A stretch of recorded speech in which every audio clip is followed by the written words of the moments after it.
Hi everyone, my name's Cody and I love Broadway musicals. Can you tell? Anyway, I found that sometimes people get super obsessed with one musical and love everything about it. The genre, the storyline, the actors, the style of music. But they can't seem to find anything similar enough to that musical in order to listen to more that they'd be interested in. And they either don't have the time to be scouring the internet for things similar to it, or they just don't have friends who are super into Broadway and can't understand their love for it and can't give them any recommendations. Speak from personal experience on the last one. Or you're just one of those people that wants to listen to Broadway shows but can't find anything that's similar enough to their previous interests that they will be interested in. But if you're either of those people, I'm here for you. Because this video, and which will probably turn into a whole series, let me know if you want more, I'm going to go through, at least today, 3 very classic Broadway musicals, their synopsises, their some facts behind them, and hopefully you will find something you like, or get inspired to listen to something that you don't like, but might find something similar from that you don't like. Because I believe there's a show for everyone, and let me know if you want to see more of these afterwards. Let's get started. Let's begin with the most traditional and probably most famous of all the classic Broadway musicals, The Phantom of the Opera. The Phantom of the Opera is really great if you're into a traditional classical Broadway style, and shockingly, it's an opera. Written and done by the amazingly talented Andrew Lloyd Webber. It's a sad love story, and I'm going to do a bad synopsis starting now. Okay, so this guy haunts an opera house, aka Phantom of the Opera, hence the name, and he falls in love with Christine, a singer at said opera house that he haunts. But, plot twist, Christine is in love with Raoul, who she works with.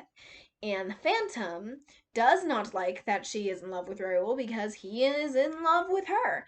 So, the Phantom of the Opera decides he's gonna keep doing these. That was an annoying voice. He decides he's gonna keep creating these tricks and stuff in order to get her, Christine, to fall in love with him, even though he's this dark phantom who has to wear a mask covering half of his face because of how he looks. So, after this opera love triangle thingy that happens for a while, to the Phantom's dismay, she ends up with Raoul, until the Phantom and Christine shippers are very sad, and all of the Raoul and Christine shippers are happy but still sad because some sad stuff happens in the musical. Because again, it's a musical and it has 2 acts, and we all know how Act 2 goes. It's a beautiful love story that ends sadly, like all good love stories do. Written by Andrew Lloyd Webber. If you're into any of that stuff, Phantom of the Opera is for you. And let's go to the next one. So let's move on to our second musical, Les Miserables, aka Les Mis, as you will find even more so later. I am not good at pronouncing French words or names, but we're gonna try it later anyway. Let's go by Les Mis for now. Based on the Victor Hugo novel of the same name, Les Mis. It's very dramatic and sad, and as you will see in this bad synopsis I'm gonna give right now. Okay, so during the French Revolution, Jean Valjean is a prisoner, 24601 is his number, for a very long time, 19 years I believe, and is freed by Javert. But after some stuff happens, Jean Valjean breaks the trust of Javert and is put back in the prison. Then, in between, there's some storyline stuff, some subplots, with the characters of Eponine, Fantine, and Rojas, and Marius. And in that time, some crazy stuff happens that eventually gives Jean Valjean this kid named Cosette that has to do with this other storyline. And there's a long story behind that. But now everyone's crying because, as I mentioned, it's the French Revolution. During the French Revolution, everyone dies or has something horrible happen to them. So, sound good? Good. If you're into any of that crying stuff, Les Mis is perfect for you. Very tragic, very beautiful. If you're also into history or historical musicals, then you might like Les Mis because, as I said, goes through different periods and different things that happened during the French Revolution. Also, if I can sway you to the movie version, I can't say words, there are actors such as Hugh Jackman, Anne Hathaway, Russell Crowe, Amanda Seyfried, and Aaron Tveit. Aaron Tveit, if you're watching this, congrats on your Tony. You deserve it. Anyway, but yeah, so that's Les Mis. And if you're interested in crying a lot, it's perfect for you. And lastly, West Side Story. West Side Story, another great classic, is a Romeo and Juliet style story.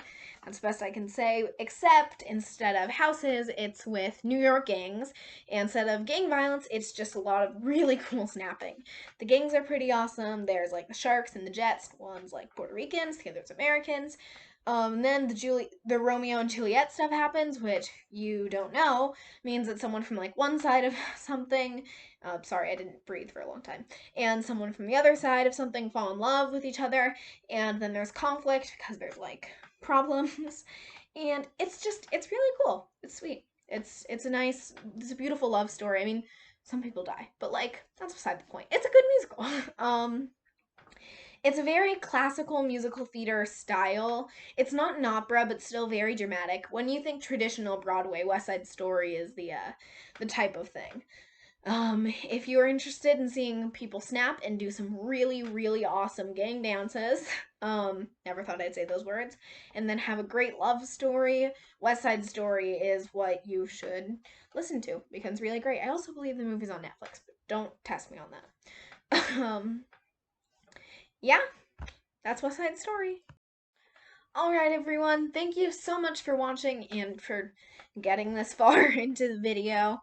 I hope you enjoyed this video, and let me know if you want to see a whole series of me going through and badly explaining Broadway shows. Hopefully you'll like one of these 3 musicals or any ones in the future. Check out more from us, like, comment, subscribe, all the stuff. And I'll see you next time. Have a good day, evening, or night, or whenever you're watching this.